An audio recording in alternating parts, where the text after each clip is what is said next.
आज की कहानी का शीर्षक है याचक कौन। भारत के संतों ने सदैव त्याग की अनूठी मिसालें पूरे विश्व के आगे रखी है, परंतु संतों के इसी त्याग को कई बार गलत समझ लिया जाता है और उन्हें याचक का संबोधन दे दिया जाता है। इस श्रेणी में एक नाम आता है ऋषि कणाद का। कहते हैं ऋषि कणाद ने यह प्रण लिया था कि वे खेतों से उपजे उन कणों को ही ग्रहण करेंगे जो सबसे अंत में बच जाते हैं। उन्होंने यह व्रत लिया कि जब पशु पक्षी भी खेत में से दाना चुग लेंगे, तब उसके पश्चात जो बिखरे हुए धान के कण होंगे वे उन कणों का ही भोजन करेंगे।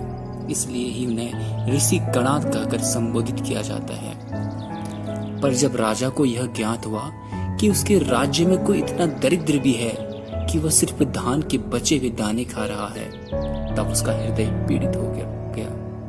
उसने कुछ धन ऋषि के पास भिजवाया, किंतु ऋषि कणाद ने उसे लौटा दिया। पर राजा नहीं माना। उसने पुनः पुनः धन बढ़ा बढ़ा कर ऋषि के पास भेजा। अंततः स्वयं भी धनराशि लेकर ऋषि के पास आ गया। पर ऋषि राजा से बोले, आप इस धन को गरीबों में बांट दीजिए, मुझे इसकी आवश्यकता नहीं है। राजा वहां से लौट आया और आकर सारा दृष्टांत अपनी रानी को बताया।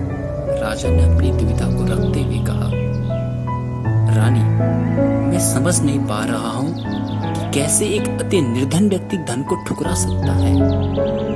तब रानी ने राजा को समझाते हुए कहा, आप बात के मर्म को समझें।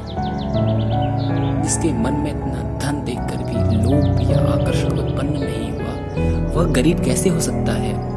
वह तो इस संसार का सबसे अमीर व्यक्ति है, जिसने अपनी इच्छाओं को, अपने लोभ को, अपनी वासनाओं को जीत लिया है। उससे बड़ा अमीर कौन हो सकता है। गरीब तो हम हैं जो माया में रहकर भी उसे पाने का लोभ रखते हैं। ऋषि कणाद याचक नहीं है, याचक तो हम हैं, वो तो सबसे बड़े दाता है।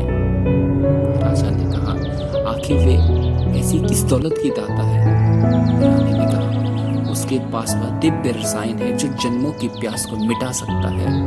वे इस दिव्य रसायन के दाता है जो सभी इच्छाओं की भूख को शांत कर देता है।